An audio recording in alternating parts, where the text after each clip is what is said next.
Hi everyone welcome back to the tech innovators network channel tech bulletin 7కి స్వాగతం. ఈరోజు date వచ్చేసరికి December 2 time వచ్చేసరికి 4 PM అవుతుంది. ఇప్పటి వరకు ఉన్న న్యూస్ అయితే ఇవి.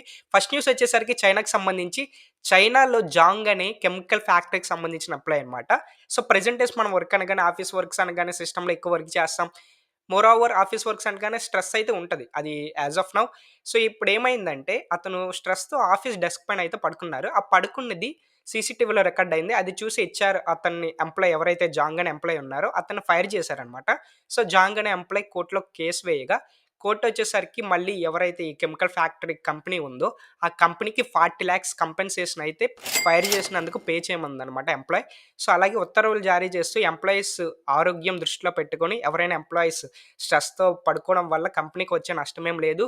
కంపెనీకి ఆగిపోయే వర్క్స్ ఏమి ఉండవు కాబట్టి సో, పడుకోవడం అనేది ఒక నేరమేం కాదు. అది లీగల్‌గా ప్రొసీడింగ్ చేస్తూ ఇక నుంచి కంపెనీస్‌కి కూడా రూల్స్ అయితే రెగ్యులేషన్స్ పాస్ చేశారనమాట. సో, ఈ న్యూస్ మీకెలా అనిపించిందో కామెంట్ సెక్షన్‌లో కామెంట్ చేయండి. నెక్స్ట్ న్యూస్ వచ్చేసరికి సహజంగా ఒక బనానా తీసుకున్నట్లయితే దీని బనానా కాస్ట్ ₹5 ₹10 టు ₹50 అయినా ఉంటది. బట్ మీకిక్కడ స్క్రీన్ పైన కనిపిస్తున్న బనానా పెయింట్ వచ్చేసరికి ఏకంగా 52,00,00,000కైతే అమ్ముడైపోయింది. సో, విషయంలోకి వెళ్ళగా రీసెంట్‌గా అమెరికా న్యూయార్క్‌లో జరిగిన ఆక్షన్స్‌లో ఇటలీకి చెందిన మౌరిజో క్యాటలన్స్ అనే కమెడియన్ వేసిన ఆర్టిస్ట్ అనమాట. ఏం లేదు ఇది సింపుల్‌గా ఒక బనానా తీసుకొని గోడకి స్టిక్ చేసి ఒక డక్ట్ టేప్‌తో అంటించారనమాట. సో, ఈ పెయింట్ వచ్చేసరికి ఏకంగా 52,00,00,000కైతే అమ్ముడైపోయింది. సో, దీన్ని కొన్నదొచ్చేసరికి క్రిప్టో కరెన్సీ ఫౌండర్ ట్రాన్ అధినేత ఎవరైతే జస్టిన్ సన్ ఉన్నారో దీన్ని 52,00,00,000కి అంటే అప్రాక్సిమేట్‌లీ $6.2 మిలియన్ అయితే కొనుక్కున్నారు. ఇది మన ఇండియన్ కరెన్సీలో వచ్చేసరికి ₹52,34,75,000 ఉంటది. సో, ఈ ప్రైస్‌కైతే కొన్నారు. సో, ఇది కొని తను ఒక సెంటెన్స్ అయితే చెప్పారనమాట. మీకిక్కడ స్క్రీన్ పైన కనిపిస్తుంది చెక్ చేయండి. It was much better than other bananas. అంటే ఇది అతను కొని ఎలా ఫీల్ అయ్యాడంటే, ఈ బనానా వచ్చేసరికి నాకు అత్యంత స్పెషల్ అనమాట. వేరే అదర్ బనానాస్ కన్నా.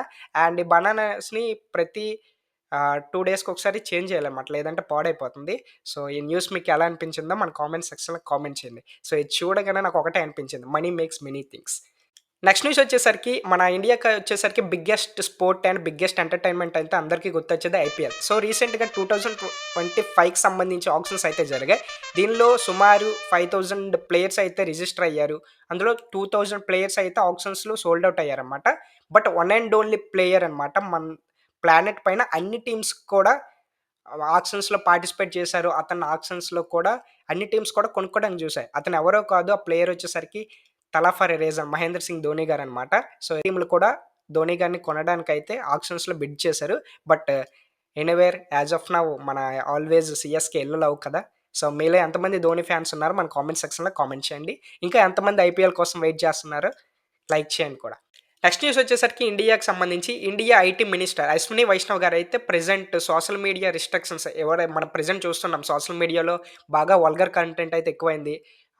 మోస్ట్‌లీ సెలబ్రిటీస్‌ని కానీ ఎవరినైనా ఇష్టానుసారంగా అయితే కామెంట్ చేస్తున్నారు, ట్రోల్ చేస్తున్నారు. సో, వీటన్నిటికి చెక్ పెట్టేందుకు అశ్విని వైష్ణవ్ గారైతే రూల్స్ అండ్ రెగ్యులేషన్స్ అయితే తీసుకురానున్నారు. స్ట్రిక్ట్‌లీ సోషల్ మీడియాకి సంబంధించి. సో, దీనికైతే ప్రెజెంట్ రూల్స్ అండ్ రెగ్యులేషన్స్ అయితే పాస్ చేశారు. సో, ఇలాంటివి మన ఇండియాలో మరిన్ని రావాలి. ఎందుకంటే ఈ మధ్యన మనం సోషల్ మీడియాలో చూసినా బాగా వల్గర్ కంటెంట్ అయితే ఎక్కువవుతుంది. అలాగే ఎవరిని ట్యాగ్ చేస్తున్నారుగా అలాగే ఫేస్ మార్ఫింగ్స్ గాని, సెలబ్రిటీస్ గాని ఇవన్నీ కూడా ఎక్కువవుతున్నాయి కాబట్టి దీన్ని కంట్రోల్ చేయాలంటే ఖచ్చితంగా గవర్నమెంట్ ఇలాంటి యాక్షన్స్ అయితే తీసుకోవాలి. సో, ఈ న్యూస్ మీకు ఎలా అనిపించిందో మన కామెంట్ సెక్షన్‌లో కామెంట్ చేయండి. నెక్స్ట్ న్యూస్ వచ్చేసరికి ఆస్ట్రేలియాకి సంబంధించి ఆస్ట్రేలియా ప్రెజెంట్ అయితే ఎవరైతే 16 ఇయర్స్ ఏజ్ లోపు ఉన్నారో వాళ్ళందరికీ కూడా చైల్డ్ రిస్ట్రిక్షన్స్ అయితే తీసుకొచ్చారు. ఈ 16 ఇయర్స్ ఏజ్ లోపు ఉన్న వాళ్ళు ఎవ్వరు కూడా సోషల్ మీడియా యూజ్ చేయడానికైతే అక్కడ అనుమతి లేదు. ఇన్ కేస్ ఎవరైనా అక్కడున్న సోషల్ మీడియాస్ ఇలాంటి రూల్స్ అండ్ రెగ్యులేషన్స్ యాప్‌లో పెట్టకపోయినట్లయితే అక్కడ $32,000,000 అయితే ఫైన్ విధించేందుకు కూడా గవర్నమెంట్ అక్కడ సిద్ధంగా ఉంది. సో, ఇది చేస్తూ ఎందుకంటే ఎవరైతే స్టూడెంట్స్ ఉన్నారో వాళ్ళు సోషల్ మీడియాకి డిస్ట్రాక్ట్ అవ్వకుండా ఉండడానికి వాళ్ళు మంచిగా వాళ్ళ అకాడమిక్స్‌కి మంచిగా అలవాటు పడేలాగా సోషల్ మీడియా నుంచి అకాడమిక్స్‌కి ఎటువంటి డిస్ట్రాక్షన్స్ అండ్ మైండ్ అనేది కల్ప్రిట్ అవ్వకుండా ఉండేందుకు ఈ చర్యలైతే తీసుకొచ్చామని అక్కడ గవర్నమెంట్ అయితే తెచ్చారు. సో, మన ఇండియాకి కూడా ఇలాంటి రూల్స్ అండ్ రెగ్యులేషన్స్ వస్తే మన కంట్రీ ఇంకా ఎంత డెవలప్ అవుతుందో అని నేను అనుకుంటున్నా. మీకు ఇది కామెంట్ ఎలా అనిపించిందో కామెంట్ చేయండి. నెక్స్ట్ న్యూస్ వచ్చేసరికి ఎలాన్ మస్క్‌కి సంబంధించి ప్రెజెంట్ ఎలాన్ మస్క్ అయితే రీసెంట్‌గా న్యూస్ చేశాను. అది న్యూరాలింక్ కోసం. సో, న్యూరాలింక్ అయితే ప్రెజెంట్ ఒక రోబోటిక్ ఆర్మ్ కంట్రోలింగ్‌లో అప్రూవల్ అయితే వచ్చింది.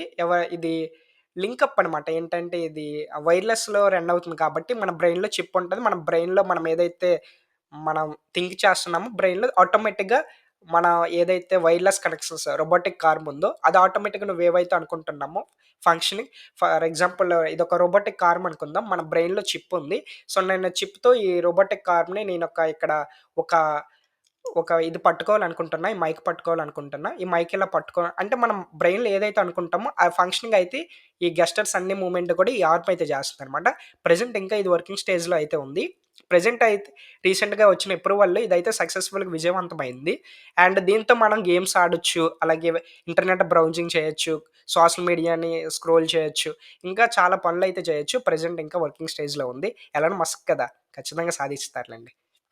నెక్స్ట్ న్యూస్ వచ్చేసరికి 'జేపీ మార్గన్' మీకందరికీ తెలిసే ఉంటది. 'జేపీ మార్గన్' సీఈఓ అయితే రీసెంట్‌గా ఒక ట్వీట్ అయితే చెప్పారు. ఏంటంటే, ఫ్యూచర్‌లో వచ్చేసరికి మనం ఎవరైతే ఐటీ ఎంప్లాయీస్ ఉన్నారో వాళ్ళొచ్చేసరికి వితిన్ ఎ వీక్ 3.5 డేస్ మాత్రం వర్క్ చేస్తారని చెప్పారనమాట. ఇదెందుకంటే ప్రెజెంట్ అంతా కూడా ఆర్టిఫిషియల్ ఇంటెలిజెన్స్ కదా! వరల్డ్ మొత్తం. సో, ఆర్టిఫిషియల్ ఇంటెలిజెన్స్ ద్వారా వర్క్ మరింత సింప్లిఫైడ్ అవుతుందనమాట. అంటే మనం 1 వీక్‌లో చేయాల్సిన వర్క్ మనం 3 డేస్‌లో చేసేయొచ్చనమాట. ఆర్టిఫిషియల్ ఇంటెలిజెన్స్ వచ్చేసరికి. ఇది మరింతగా ఏవైతే ఆర్టిఫిషియల్ ఇంటెలిజెన్స్ బిఫోర్ ఏదైతే 7 డేస్ వర్క్ ఉందో, సో, ఇప్పుడొచ్చిన ఆర్టిఫిషియల్ ఇంటెలిజెన్స్‌తో పోల్చుకుంటే మనం మరింత better accuracy and fast result అయితే చేయగలమని అంటున్నారు. సో, ఫ్యూచర్‌లో మేబీ ఐటీ వర్కర్స్ ఎవరైతే ఉన్నారో వాళ్ళ మనం చేసే వర్క్ కెపాసిటీ కూడా 3.5 డేస్‌కి వచ్చే అవకాశం కూడా ఉంది. దీనిలో మనం ఎటువంటి ఆశ్చర్యపోనవసరం అవసరం లేదు. ఎందుకంటే ఇప్పుడంతా కూడా ఆర్టిఫిషియల్ ఇంటెలిజెన్స్ అనేది రూల్ చేస్తుంది. నెక్స్ట్ న్యూస్ వచ్చేసరికి 'వారెన్ బఫెట్' ఈయనొచ్చేసరికి గ్రేట్ ఫిలాంథ్రఫిస్ట్ అనమాట. సో, ప్రెజెంట్ మీకందరికీ గుర్తే ఉంటది. One of the billionaire Warren Buffett గారు. సో, ప్రెజెంట్ ఈయనలో ఉండే ఏదైతే వెల్త్‌లో 99% అయితే చారిటీకయితే డొనేట్ చేశారు. సో, ఇదొచ్చేసరికి రిమైనింగ్ 1% వచ్చేసరికి ఈయనకున్న ముగ్గురు పిల్లలకైతే ఇవ్వాలని అనుకున్నారనమాట.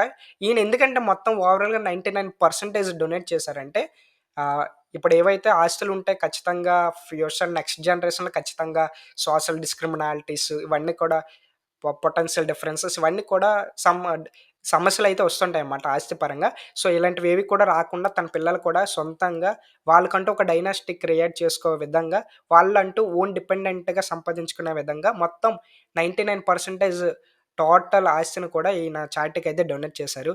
So, great salute sir. మీలాంటి వాళ్ళు ఇంకా మన సొసైటీకి చాలా మంది అవసరం. సో, ఇంకా వచ్చేసరికి ఈయన ఇదంతా డొనేట్ చేస్తూ ఒక సెంటెన్స్ అయితే చెప్పారు. మీరిక్కడ స్క్రీన్ పైన కనిపిస్తుంది చెక్ చేయండి. I never wished to create a dynasty Warren Buffett గారు. సో, ఈ సెంటెన్స్ అయితే చెప్పారు. సో, దీనివల్ల ఎటువంటి ఫ్యామిలీ ఇష్యూస్ గాని ఏవైనా రాకుండా ఉంటాయనేసి మొత్తం 99% మొత్తం వెల్త్ కూడా చారిటీకయితే డొనేట్ చేసేసారు. నెక్స్ట్ న్యూస్ వచ్చేసరికి ఐఐటీ బొంబాయికి సంబంధించి ఐఐటీ బొంబాయి రీసెంట్‌గా రెగ్యులేషన్స్ అయితే పాస్ చేశారు. ఎవరైతే క్యాంపస్ ప్లేస్‌మెంట్‌కి వస్తున్నారో కంపెనీస్ మినిమమ్ 6,00,000 పెర్ యానమ్ అయితే ప్యాకేజ్ అయితే ఆఫర్ చేయాలని చెప్పారు.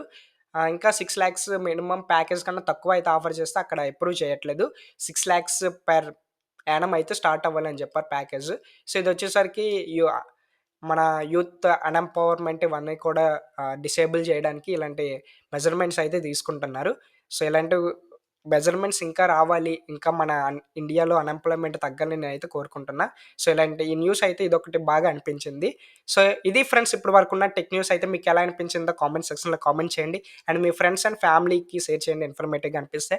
Please do like, share, subscribe tech innovators network channel for such kind of updates. Thank you guys. Thank you for watching.